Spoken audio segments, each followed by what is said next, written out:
Okay, today's topic is anaerobic respiration. In previous class we learned about cellular respiration.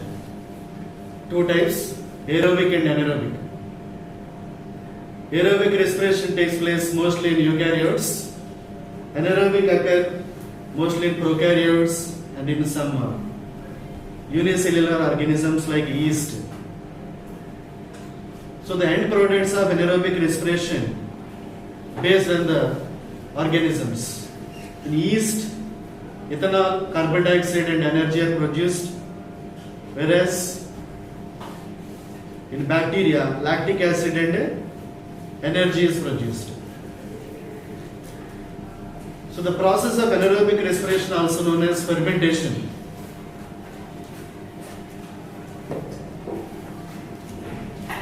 Fermentation.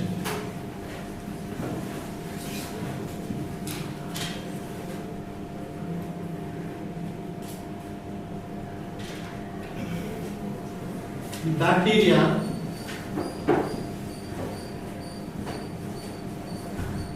lactic acid is produced, yeast, ethanol. Along with ethanol, carbon dioxide and energy also release. Usually the energy in respiration in different forms. Chemical energy in the form of heat energy, that means temperature. So let us look at an activity to prove the carbon dioxide and heat release during anaerobic respiration. The activity is anaerobic respiration in yeast. So yeast is a unicellular organism, it's a fungi. Naturally it grows in outer walls of the ripened fruits. They take the food from the fruits. Artificially, in bakeries, they are cultured to mix with the dough to make the dough soft.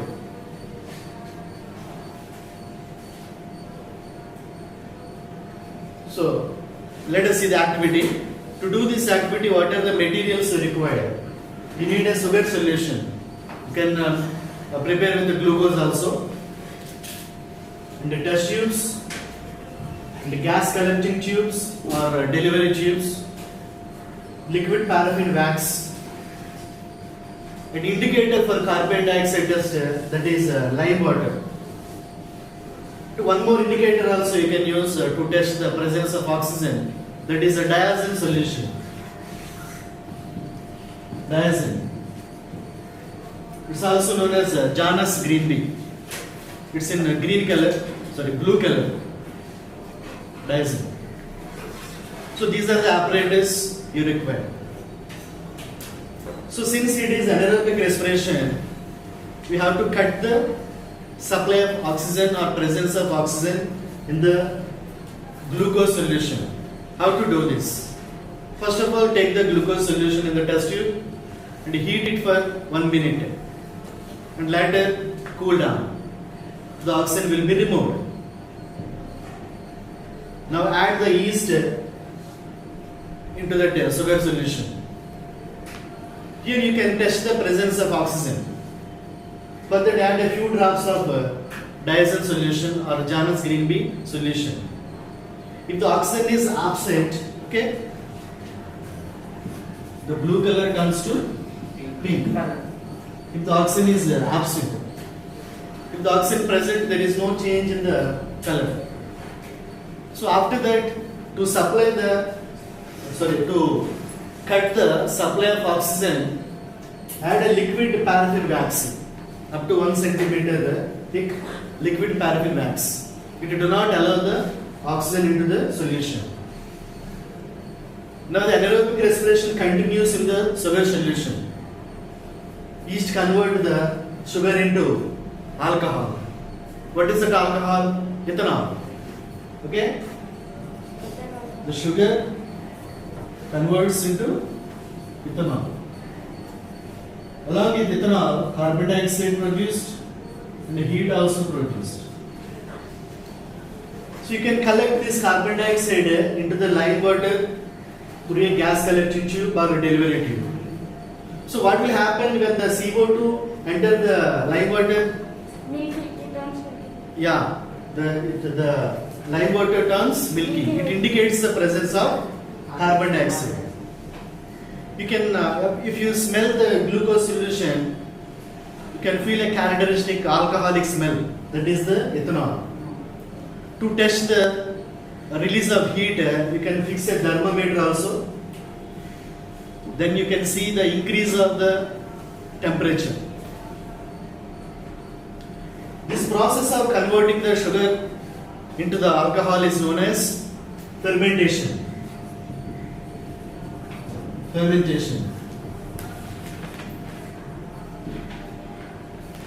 In large scale, in industrial levels, a huge amount of ethanol is produced by this fermentation process. Okay, here in the glucose solution converted to ethanol. How to separate this? How to separate the ethanol from this glucose solution? For that there is a method called fractional distillation method.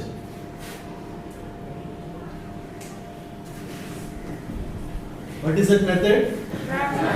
Fractional distillation.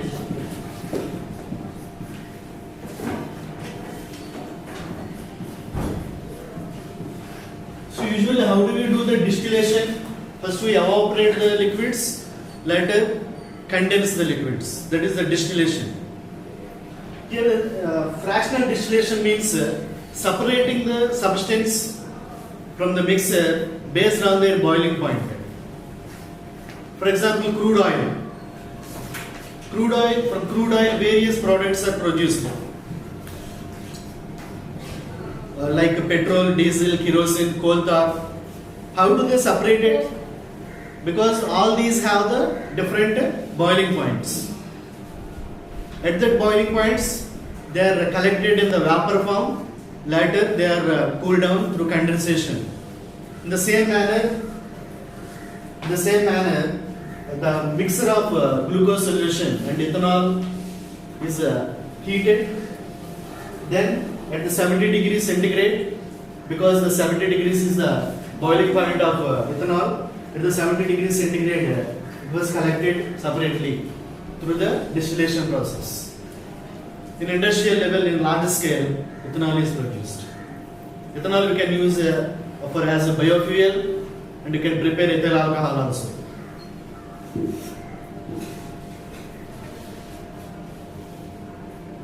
Okay, now let us discuss about respiration in plants. Till now we have discussed about respiration in animals. Now respiration in plants. The process of cellular respiration is common in both plants and animals. But the breathing process is different. In humans, breathing takes place through nostrils, lungs, and diaphragm. This plays important role. But in plants, the respiration system is simple. For exchange of gases, they have the different adaptations. Mostly, the exchange of gases, that means taking oxygen and release carbon dioxide, takes place through stomata in the leaves. The shape of stomata is depend on the monocot and dicot. This is the stomata in the dicot plants. Each stomata got grounded by two guard cells. These guard cells open and close.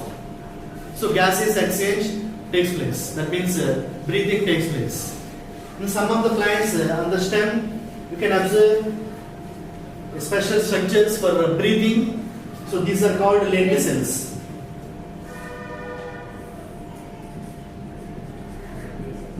Lenticels. In some of the plants on the stem, these lenticels are present. These are modifications of epidermal tissue. And some plants have the special tissues for breathing. For example, in orchid plants. So lenticels, special tissues, stomata are the respiratory organs. Some plants have the respiratory roots also.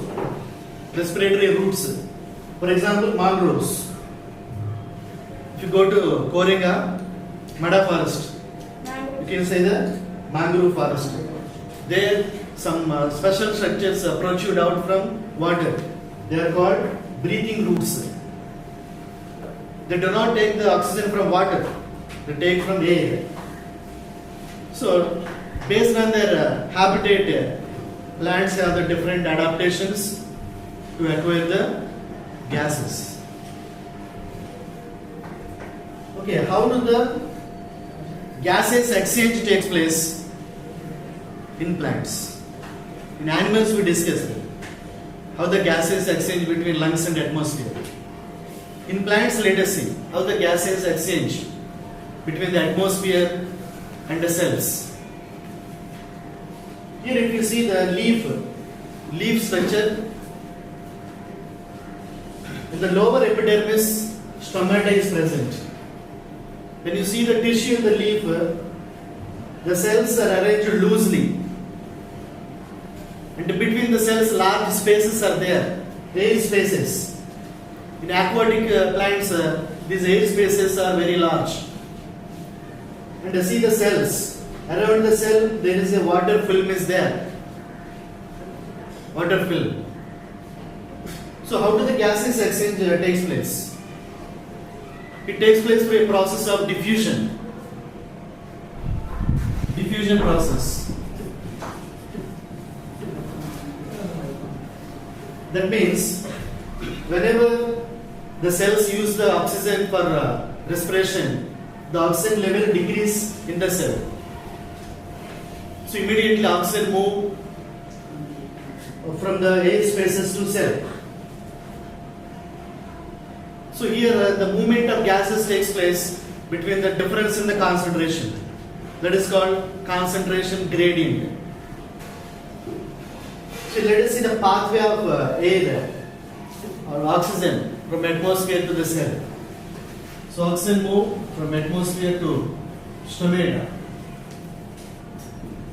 So stomata to air space.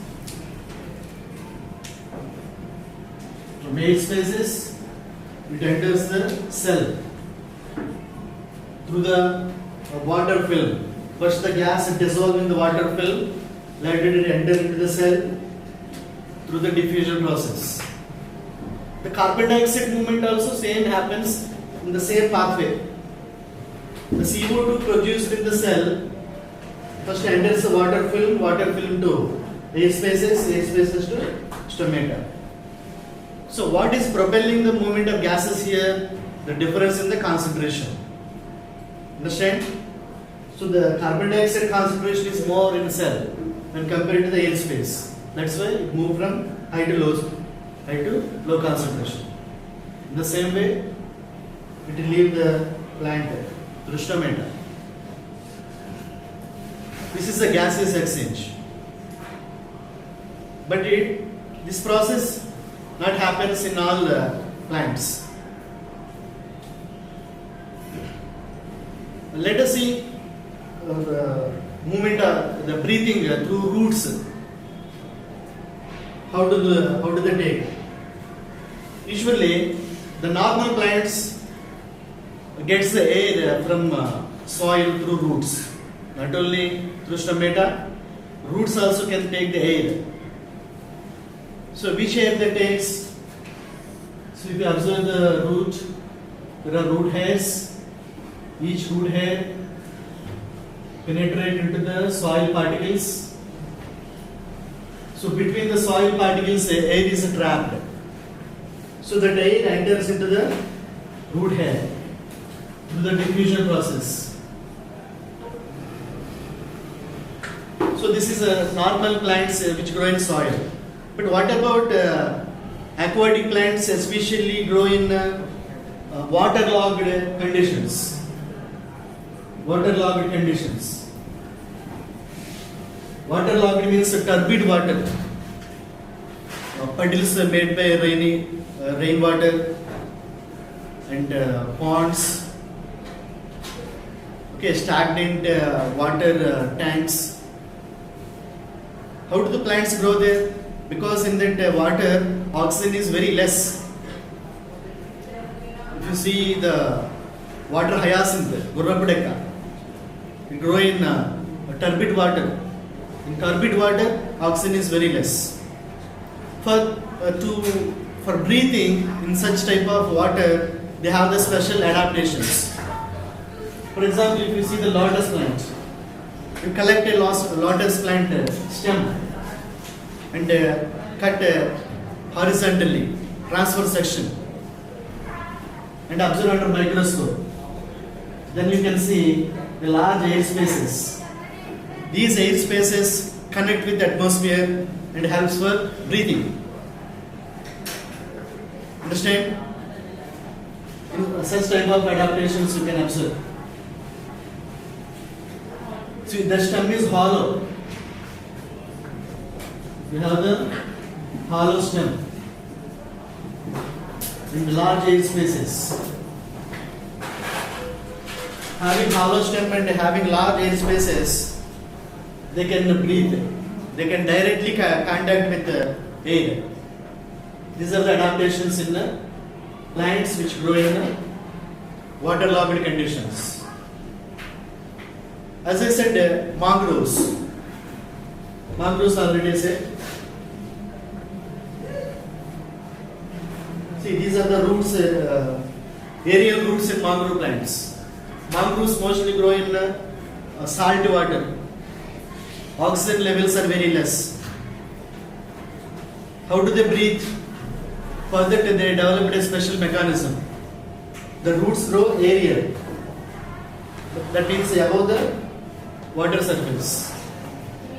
On the roots, there are small pores are there. If you observe the roots in 9th class, you learn. On the roots, small pores are there. What do you call them? Pneumatophores. So through the pneumatophores, the gaseous exchange takes place. So these are the adaptations in the mangrove plants. Understand? So this is simply about respiration in plants. Okay. In respiration, along with energy, some products are also produced, like carbon dioxide, water, and heat. So to prove this, there are some activities. Heat produced during respiration and carbon dioxide produced during respiration. To do these activities, what are the material? You need a sprouted seeds. That means germinated seeds. Molecule. Sprouted. First to take the seeds which germinate faster, like Bengal gram, green gram, beans.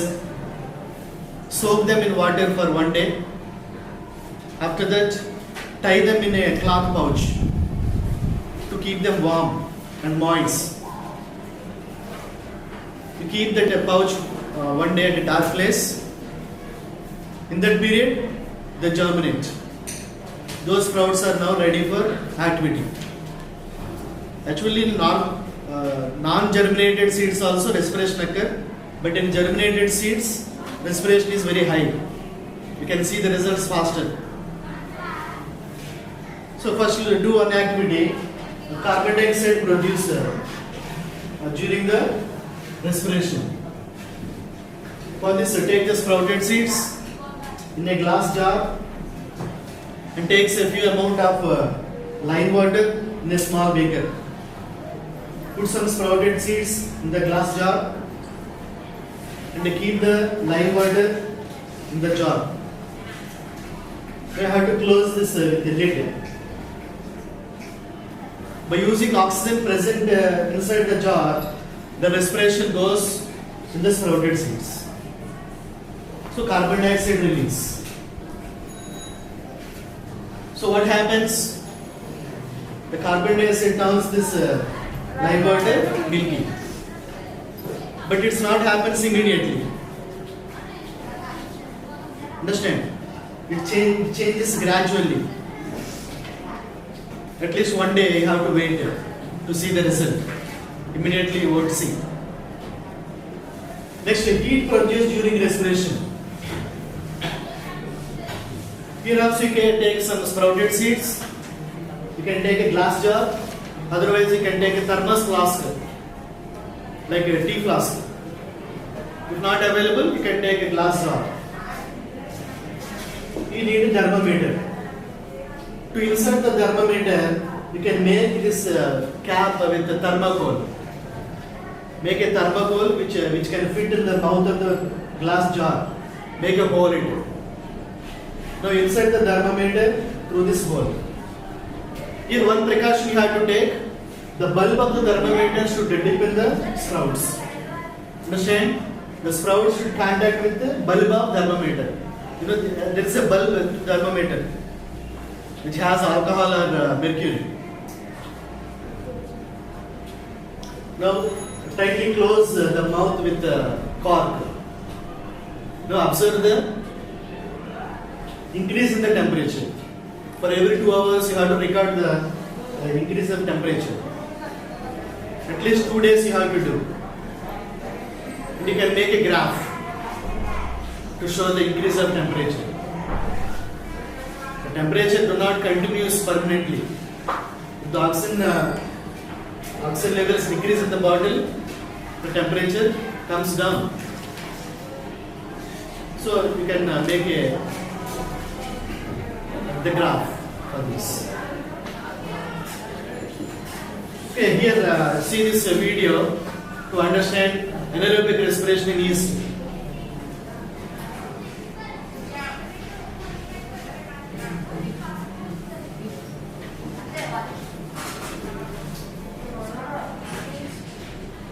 To demonstrate anaerobic reaction by yeast, we will first take a test tube and add some glucose, then some yeast.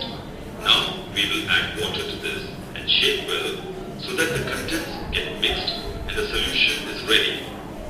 We'll now pour some oil into the solution. This will form a thin layer as you can find here. You know why this is done? Yes, to prevent the solution from coming into contact with air. Next, we'll insert a thin glass tube bent twice at right angles in the test tube through a rubber stopper in the way that one end of the tube gets dipped in the solution, as you can see here. We'll dip the other end of the tube in a beaker containing lime water. We'll keep the test tube in a beaker containing warm water and keep the setup undisturbed for some time. Observe closely what is happening. Can you find the lime water turning milky?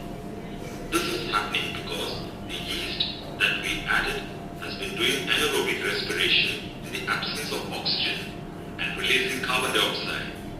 It is this carbon dioxide that turns lime water milky. Till now we have discussed about the two life process. One is photosynthesis in nutrition lesson, respiration in the second lesson.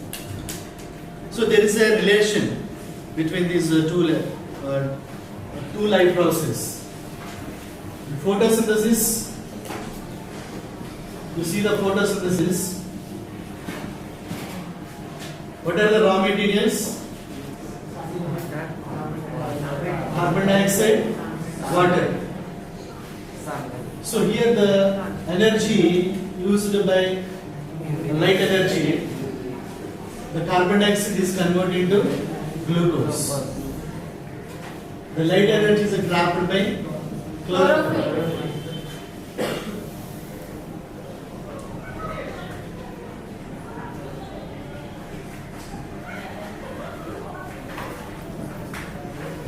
Chlorophyll.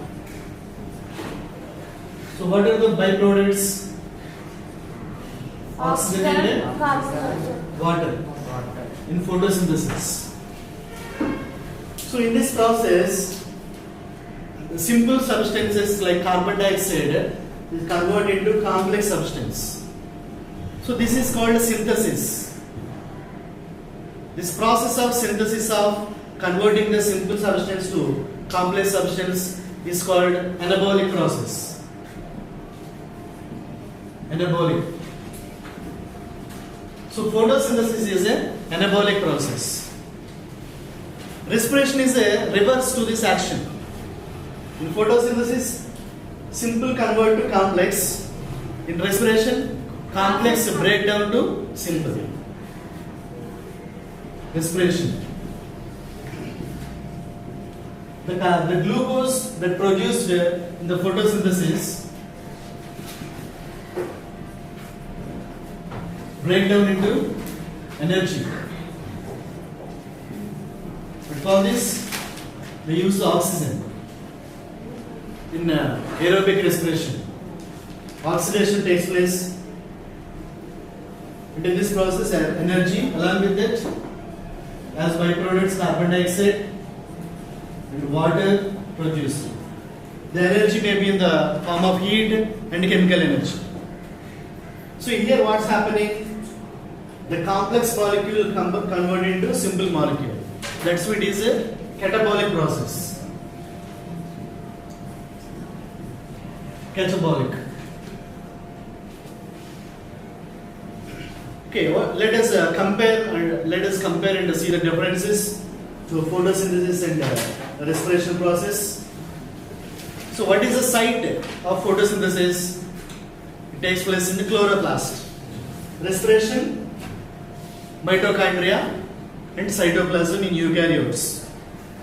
Only cytoplasm in prokaryotes. The comparison you can see. And the rate of action, it's different to photosynthesis and respiration. Actually, both process takes place throughout the day, but photosynthesis rate is faster in daytime, slow in night time. Respiration rate fast in night time, slow in daytime. Why do photosynthesis slow in night time? Because there is no availability of light. Understand?